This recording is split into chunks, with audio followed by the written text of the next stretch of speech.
But how many kids that are labeled or diagnosed with ADHD or have hyperactivity actually have some sort of neuroinflammation going on caused by some other thing that's been labeled ADHD? It doesn't mean that the symptoms aren't there, but is there something that we can do? Maybe not always, right? Maybe it's just genetics and that's just the way that it is. And so we manage it the best that we can. But I think that most of the time, if not all of the time, there are things that we can do to completely cure it, get rid of that diagnosis, or at least make things better. Welcome to the Soaring Child podcast, where parents of children with ADHD learn tips and tricks to help their child soar at home, at school, and in life. We feature interviews with experts, medical professionals, and parents just like you who are learning how to reduce ADHD symptoms using food and other natural strategies. Because children with ADHD deserve to soar just like every other child. I'm Dana Kay, your host. Hello, parents. This is Dana Kay here with another edition of the Soaring Child podcast. Just the other day, I was actually reflecting on a moment from my own journey, which I'm sure you listeners know I often do. And I remember watching my son, Oliver, struggle, even from the young age of 2 years old. And I remember thinking, was it the terrible twos or was it something else? And then he turned 3 and we entered the three-nager years. And was what he was experiencing or what we were experiencing a typical three-nager, or was it something more? And everyone around me was saying, oh, he's just a typical boy. He'll grow out of it. But as we entered the 4-year-old years, he didn't grow out of it. I actually coined this phrase. Actually, I don't think I coined it. I think I found it somewhere. But excuse the language, and I won't say it out loud, but it was like the FU4s. And not once did my doctor or my teacher raise any concerns. He's a typical boy. He'll just grow out of it.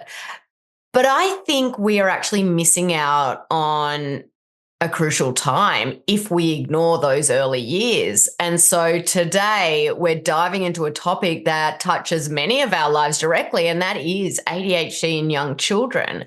And my guest, who I am welcoming back because he has been on here before, Joel Warsh, or AKA Dr. Joel Gator, of the popular parenting Instagram account, and I love it, by the way, definitely follow along with that one, is a board certified pediatrician in Los Angeles, California, who specializes in parenting, wellness, and integrative medicine. He is the author of Parenting at Your Child's Pace, the Integrative Pediatrician's Guide to the First 3 years. And you can actually pre-order it now, and it releases in August 2024. He actually grew up in Toronto, Canada, and he completed a master's degree in epidemiology. Wow, that's a mouthful. Before earning his medical degree from Thompson Jefferson Medical College. He completed his pediatric medicine training at Children's Hospital of Los Angeles and then worked in private practice in Beverly Hills before founding his current practice, Integrative Pediatrics. Dr. Gator has published research in peer-reviewed journals on topics including childhood injuries, obesity, and physical activity. Such important work.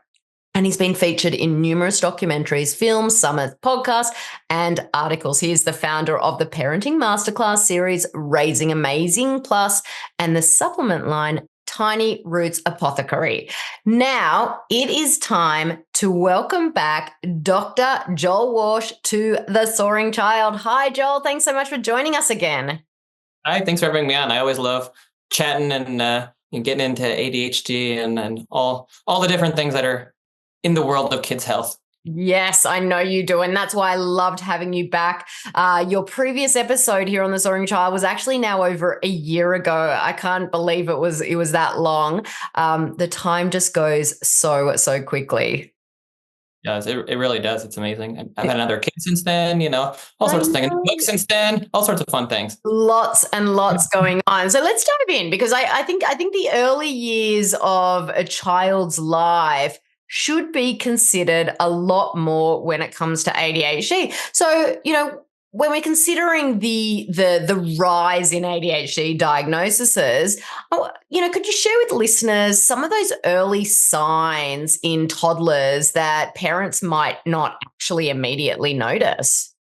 Yeah, well, I think, the story that you said, and kind of your example is a really good one, because the frustration and difficulty that you felt is real, and is how it is. I mean, a lot of times there's no easy way for a pediatrician or for anybody to really figure it out at 2 or 3 years old. I mean, maybe one day they'll have a diagnostic test or something where there'll be some markers or some way that we can more easily identify a diagnosis earlier on. It's not always the case. I think, like you mentioned, a lot of times there are signs and signals and things that we first notice, but at the same time, you don't necessarily want to give a diagnosis when a child is 2, because a lot of it could be, regular rambunctious child. Maybe as they get older, it changes. And so it's really not the easiest thing, because as you said, as a parent, it's frustrating. You don't want to miss something, and you don't want to not do something or get them engaged in therapy or whatever it is that we might be doing that could be helpful for them. But at the same time,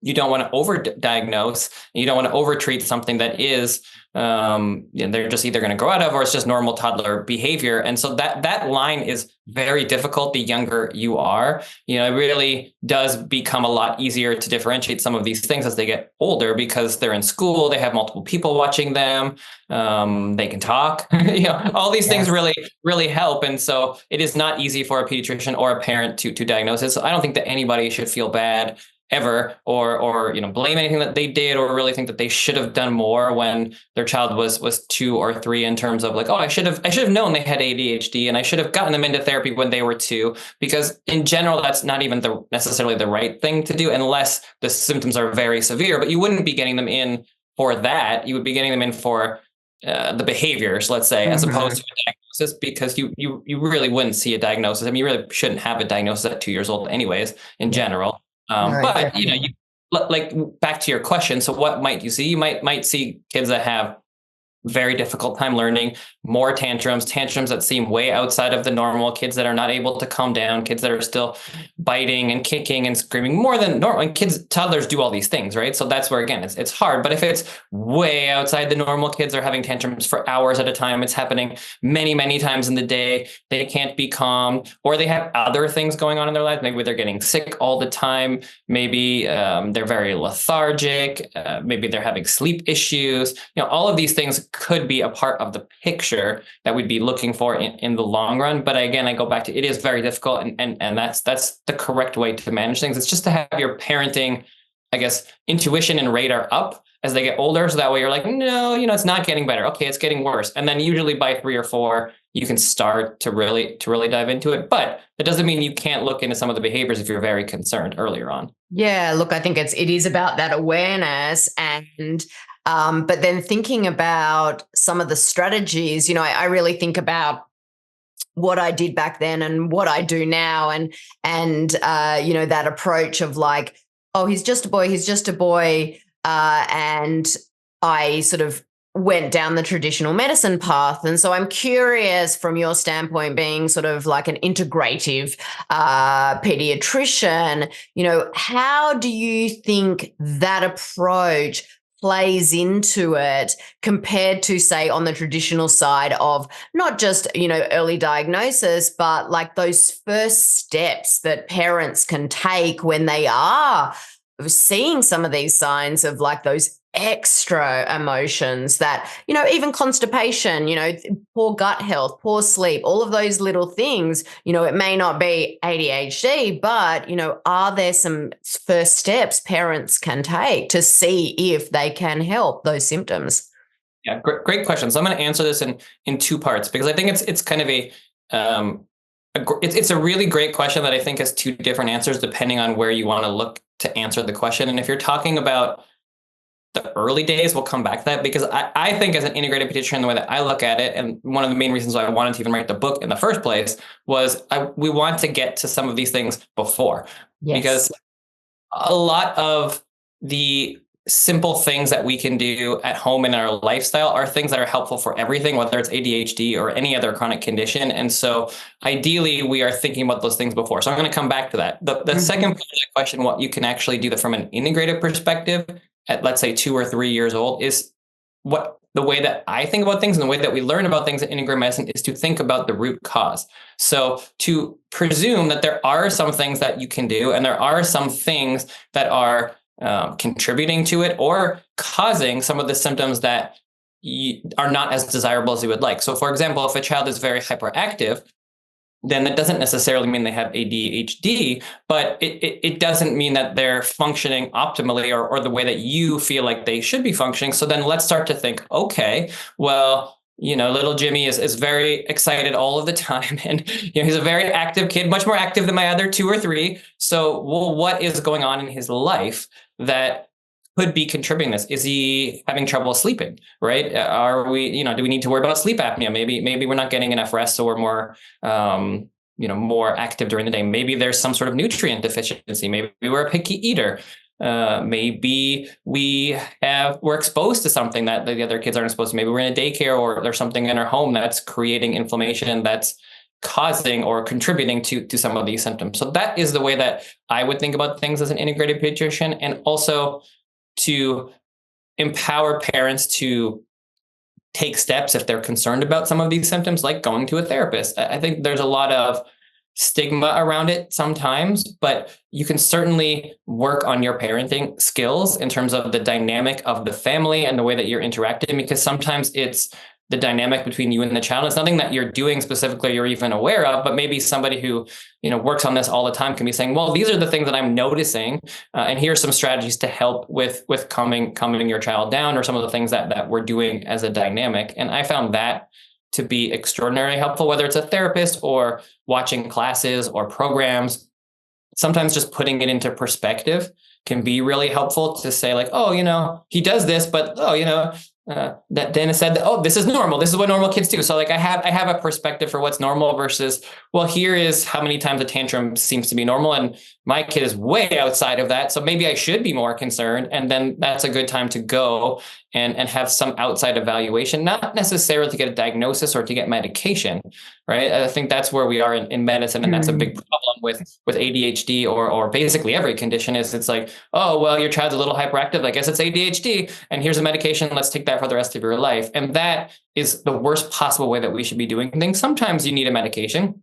That's absolutely fine. I've seen it work wonders for kids that really, really need it and are having a lot of trouble in school or functioning in their daily life. But that should be the last resort, right? That should be for the extreme cases and the last resorts, and everything else before that should be, let's figure out if there's anything contributing. Let's figure out if there's anything that we can do. Is there anything that I'm doing as a parent? We have to be humble and we have to step back. And sometimes it is what we're doing, maybe not on purpose, right? But we have a dynamic with our children, and I often hear, he's a perfect angel at school, but at home he's a terror. And it's like, well, then that means it's something with the dynamic, most likely, because it's not happening all the time. So these are just things that we need to be aware of so that we can make whatever adjustments are necessary to help our kids be the happiest and the healthiest, because we're on the same team, right? That's what we want. 100%. And I, that approach of asking questions about what are the root causes to those symptoms. And I think that that's probably the biggest difference in that integrative approach compared to that traditional approach, and definitely along the lines of what we share here on the Soaring Child podcast. You totally align with my methodology of the importance of diet, but also being aware of toxins. And you mentioned it. Is it something in the home? Is it something in the daycare? Toxins are so important when it comes to health. Can you just talk about sort of the role of environmental toxins and pollutants, especially in children's neurodevelopment, and what can parents do right from the start to really reduce their child's exposure? Yeah, it's something that we really don't think about, but we need to be thinking about a lot more, or people were not really thinking about maybe 20 years ago. But I feel like it is it is starting to be discussed a little bit more, but it's so difficult because there are so many chemicals. We have no idea what most of them do, and we don't have control over a lot of things. So it's really frustrating for a parent because they're like, I don't know what to do. But I try to break it down and just remind parents that we do have a lot of control over many things, and we just need to try to control as much as we can within reason to try to keep our kids healthy. And the first step really is just to be mindful of everything that we're purchasing, everything that goes on our food, everything that we're buying, that we're putting on our kids, whether that's creams or lotions or suntan lotion or bedding or clothing, like everything has chemicals. And so if you can pick things that are more natural, you're at least decreasing their load. Because I think that a lot of our chronic conditions and chronic disease are a mixture, or certainly exacerbated by the poor diets that we have. So we're not getting the nutrients that our kids need. And then our kids are surrounded by too many toxins and chemicals. And our bodies have magnificent detoxification systems. We have livers, kidneys, we can get things out, but only so much. Mm-hmm. And for many children, especially, but adults too, they getting to a point where it's just too much for their body to handle. And then you have an outward expression in many different ways, whether that's hyperactivity, whether that is eczema, allergies, autoimmune conditions, whatever it is for you, that's what we're seeing. And now 50% of kids have a chronic condition, more than that as adults. And it's pretty scary. But these are things that we can be mindful of and make a difference on. And we just don't, I think we just don't think about it in that way. But even today in the office, I was seeing a patient who they had really bad eczema, and they realized, now that the child is 5, that it went away after they switched schools.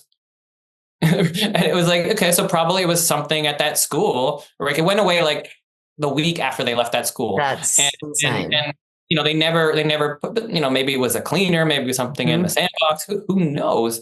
But that's just one thing, but you can see it because it's eczema, right? You can see it on your skin. But how many kids that are labeled or diagnosed with ADHD or have hyperactivity actually have some sort of neuroinflammation going on caused by some other thing that's been labeled ADHD? It doesn't mean that the symptoms aren't there, but is there something that we can do? Maybe not always, right? Maybe it's just genetics and that's just the way that it is. And so we manage it the best that we can. But I think that most of the time, if not all of the time, there are things that we can do to completely cure it, get rid of that diagnosis, or at least make things better.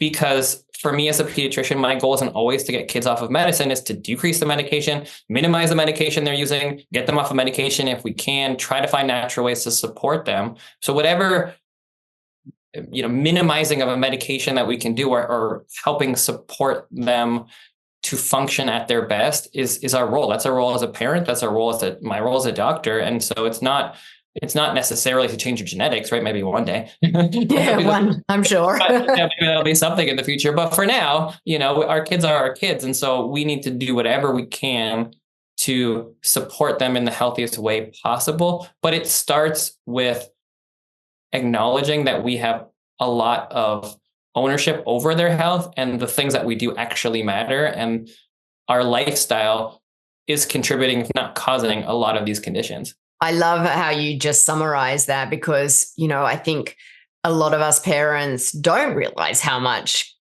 ownership we have over their health.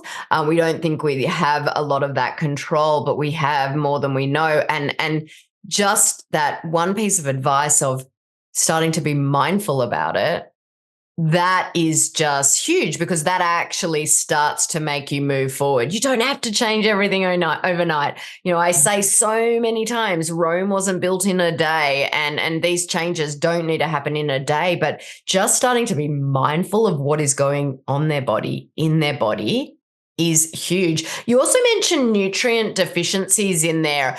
Can you, maybe share some of the common nutrient deficiencies you see in young children, and how these might sort of affect their neurodevelopment and possibly relate to ADHD symptoms? Yeah, I think kids are deficient in most things these days. Yeah, totally. That I think you have just different levels of deficiency. If you look at vitamin D, that's maybe the most common, and nearly everybody who's tested is either deficient or very low on the normal for what we're looking for. And I think that's. Can I just say thanks for reminding me? Need to take my vitamin D. So thank you. And I think that's just the trend. That's the reality. I mean, most nutrients are not routinely tested in kids, but iron is often deficient in kids. I'm sure some of the B vitamins are often deficient. I think they probably all are because our food is deficient in nutrients. So we're already eating faster, quicker, but also we're eating food that's been mass produced. 100%, which, we is breaking down the lining of the gut. I've talked a lot about that, the gut health and the gut-brain connection. Iron is one that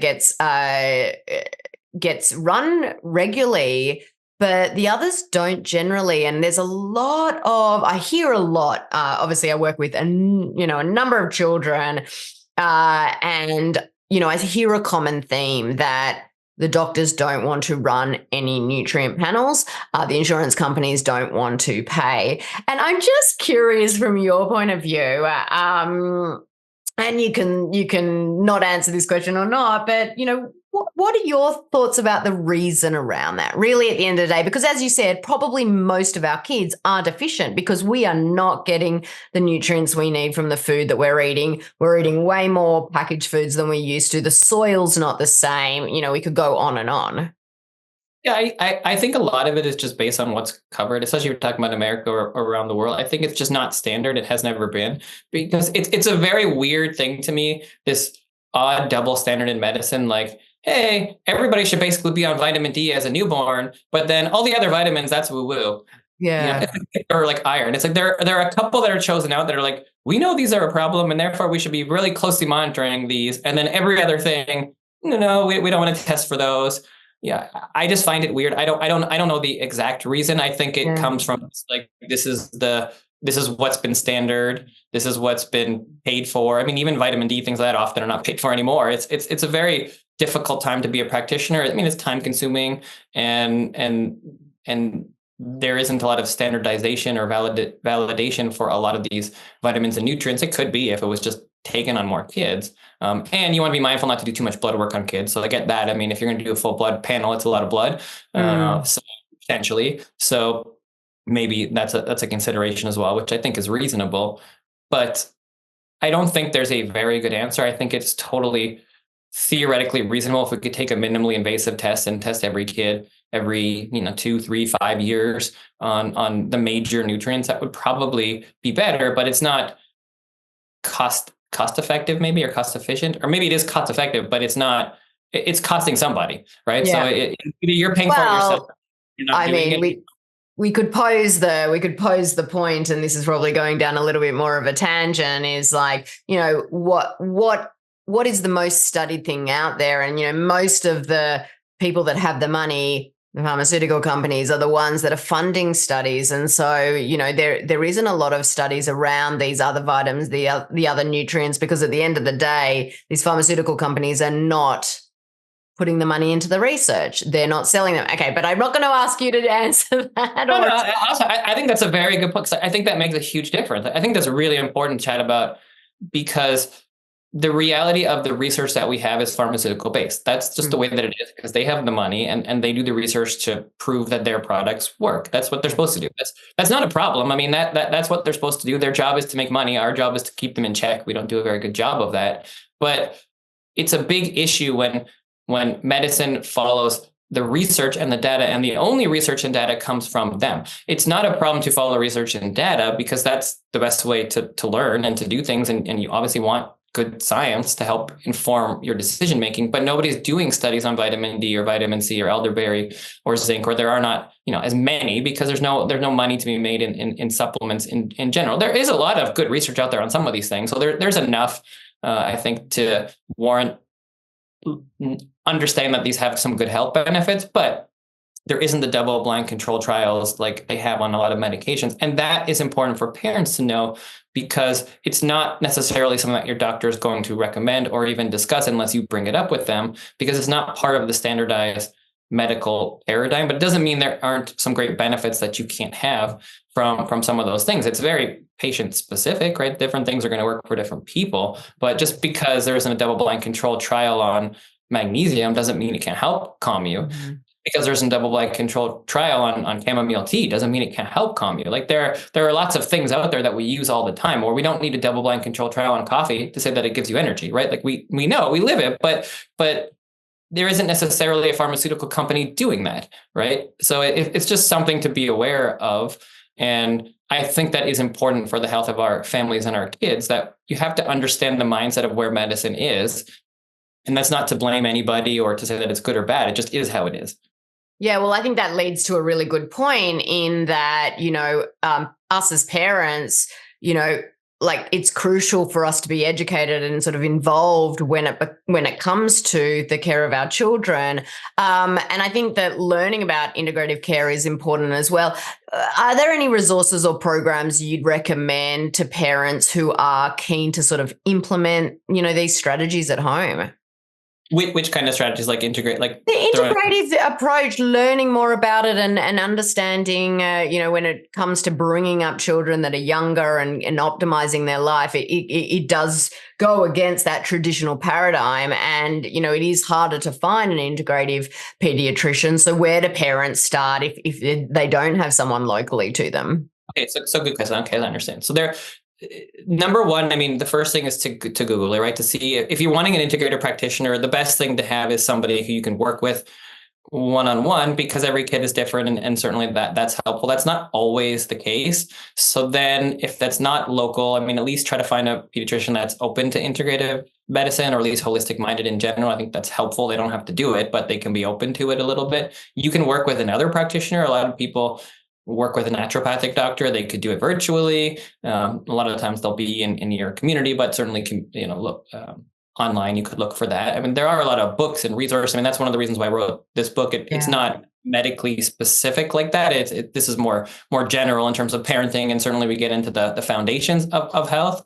But there definitely are other practitioners that have books on those kinds of things. Like Eliza Song has great resources out there, and there's a bunch of other practitioners. So if you're looking for something specific, I think it depends on what you're trying to achieve. But the problem is, yes, there's not a lot. I mean, there's not a lot of fantastic resources for kids on integrative medicine. There is some stuff on adults, but it's very minimal on kids. And that's why the stuff that I've been doing, I feel like, is growing pretty fast, because there's not a lot of other practitioners that do that. Like Dr. Greenmom has some resources. There are places, and I started even a community VIP just so parents can chat, and I try to answer questions. But there isn't a lot of places where you can have open discussions and not feel woo-woo or shamed or asking your questions. So you got to find your people, and you got to find your resources. And I think that brings me to your book. I'm really, really looking forward to reading your new book, Parenting at Your Child's Pace. Congratulations. Super exciting. I can see it in your background there. I love the cover and the color of the cover. I think we touched on it a little bit earlier, but what actually inspired you to sort of focus on those first 3 years of the child life? How do you think sort of this approach could influence, let's tie it back to ADHD. How do you think, focusing on those first 3 years could really influence the increasing rates of ADHD? The reason why I chose that is because I'm watching chronic disease increase everywhere. Mental health, autism, autoimmune conditions, all the things that we mentioned. And medicine is focusing more and more on treatment. It's here's your diagnosis, here's your treatment. But the rates of chronic disease are increasing, and we need to prevent it. We don't want all of our kids to have a chronic disease. And so we have to focus on what are the things that we can do from day one? What are the things you can do now as a parent? I'm thinking about getting pregnant. I am pregnant. All of these things matter. Everything that you do matters because it adds up. And we see what the statistics are. If you live the exact same way and you make no changes and you live the normal Western way, 1 out of your 2 kids are going to have a chronic disease. That is fine if you're okay with that. But if you're not okay with that, then you have to do things differently. And this wasn't the case 20 years ago, 50 years ago, 100 years ago. So we've come a long way with some treatments, right? And those are good. It's good that we have antibiotics. And if you have a pneumonia, we'll cure you, 2 days later, for the most part. If you get hurt, you can go to the emergency room, get your x-ray, get your MRI, whatever you need. And that's good. All those things are good, but we're not very good at chronic disease, and we're not very good at prevention, and we're not focusing on it. And we need to. And the only way that's going to change is by getting in that mindset from day one. And so I have found that almost all of the new parenting books, basically all of them, are not written by pediatricians, right? They mostly used to be written by pediatricians, but now it's mostly therapists and moms and parents who are writing the books, which are great. There's a lot of great parenting books out there, but they don't have that medical health side to them. And so I wanted to blend those two together, because you're not going to have a healthy kid unless you have that health perspective. And a lot of those parenting questions are informed by your baseline health. And so, yeah, I still want to talk about potty training and tantrums and all the things that parents are going to ask, but also focus on health and wellness. And that's how I start the book. The whole first chapter is about de-stressing parents, talking about before till now, and talking about the things to focus on and the things that we actually have some control over. I call them the seeds of health. It's the stress environment and toxins, exercise, diet, and sleep, the basic foundations that we have a lot of control over, that we can do something about, and that we can make a difference. And I think if most people are conscious of those things, then that's going to get us a very, very long way in terms of decreasing the chronic disease that we're seeing, because you definitely see the families who go through the integrative route. You see a lot of them lose their diagnosis. You see a lot of them become a little bit more healthy. You certainly see less chronic disease in those populations. And that's not rocket science. If you're eating healthier, if you're living a more toxin-free life, you have a better chance to be healthy. And we're not focused on that because we live in cities and we have a very fast, life. And this is just how it is. But now it is time to raise a flag and say, well, we're focused on efficiency and faster and more for a long time, but that comes at a cost. Mm-hmm. If you eat a prepared meal, that's great. You're getting the calories, but what are you losing? And so if we're not balancing and getting fresh food, getting food from farmers markets, local farms, and we're getting all of our food fast, packaged, shipped across the country or around the world, eating it when all the nutrients are basically gone, then how do you expect our kids to be healthy? How do you expect adults to be healthy? And they're not. And that's what we're seeing. I mean, we're not eating healthy. We're surrounded by chemicals, and so we're sick. And we have to do something about it. So my hope with the book is to kind of make people aware of some of these things so that they can be mindful from day one and not stressed or scared. Because a lot of this can be stressful. It's like, I can't change my whole life. I'm not going to move to the mountains. You can move to the mountains. I have friends that did. You can do that. But that's not the reality of what most people do. So the question is, well, then what can I do today at home to not change my life so significantly that I'm moving to the mountains, but I can make small changes here or there that are going to make a big difference. And they add up. If you eat one piece of cake, is that going to, give you a diagnosis? No, probably not. Right. But if you eat a piece of cake every day for the next 5 years, yes, it makes a difference. And so when you go to the store, if you're buying a bag of chips, well, did you turn the label over and read it? Because maybe there's 2 bags of chips and you can buy the better one. Doesn't mean you have to buy broccoli every time, but at least you're making more health conscious choices. And every single one of those adds up. And over 5, 10, 20 years, it makes a difference. Yeah. And it makes a huge difference. I loved the seeds of health. I loved how you use that analogy. You use another analogy about a holistic tree, don't you? Yeah. So the holistic tree is kind of my, not really part of the book, but more just about the way that I think about things in general. And that's more from like Raising Amazing, where I try to think of conditions more as a tree. So if you think about the branches as like the different modalities. So let's say you want to talk about a cough. Well, there are the regular medical ways that people treat things. And then there are supplements that you could use. And then there are homeopathics you could think about. And then there are modalities that you could do like acupuncture, acupressure, whatever. So I think it's different branches. And we think about things kind of linearly in medicine, like here's the diagnosis of cough. Well, here's your medication. You take albuterol. But the reality is there are so many things that you can do. And then at the bottom, at the roots, there are many things that could be contributing to that cough. I mean, maybe the cough is just a virus, but maybe there's mold in your house. Maybe you're already inflamed because you ate really poorly that week. And so you were more susceptible. Maybe you hurt your throat for some reason and you're more susceptible. There are many reasons why. So it's just thinking about things as a tree. Yeah. Yeah, no, look, I love that analogy. And I think the way that you sort of explained it to our listeners today are going to give them definitely that food for thought. It is just about being aware. It's just about making one choice at a time. is this one better for me or this one better for me? It just made me think of, so my son plays baseball.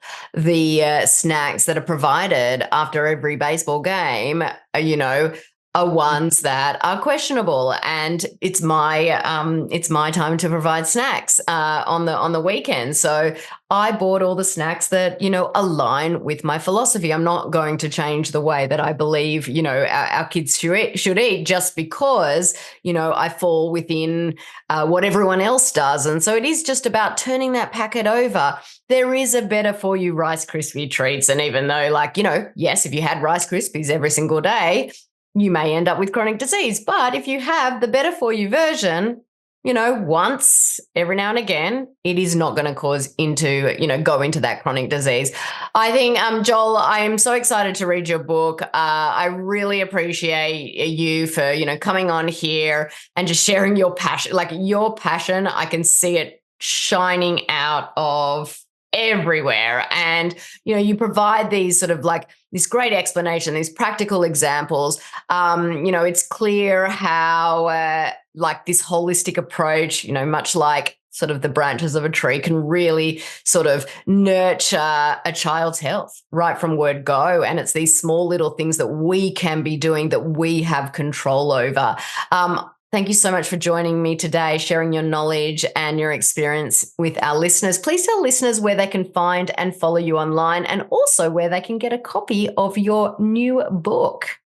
Sure. Well, again, thanks for having me on. Thank you for everything that you do and spreading the message of health and wellness for so many kids and families. And probably the easiest place is on Instagram, Dr. Joel Gator.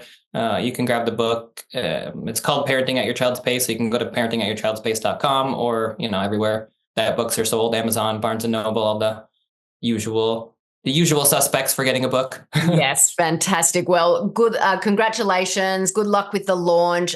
Thank you once again for joining me today. Listeners, remember, you're not alone on this journey. And, just as Dr. Joel shared, every small step that you take makes a massive difference in your child's life. Thank you for tuning into this week's episode of The Soaring Child. I'm Dana Kate, your ADHD health practitioner. Keep on thriving. Thank you for listening to the Soaring Child podcast today. To learn more about how to help your child with ADHD soar using natural strategies, visit our website at adhdthriveinstitute.com and follow us on social media at ADHD Thrive Institute.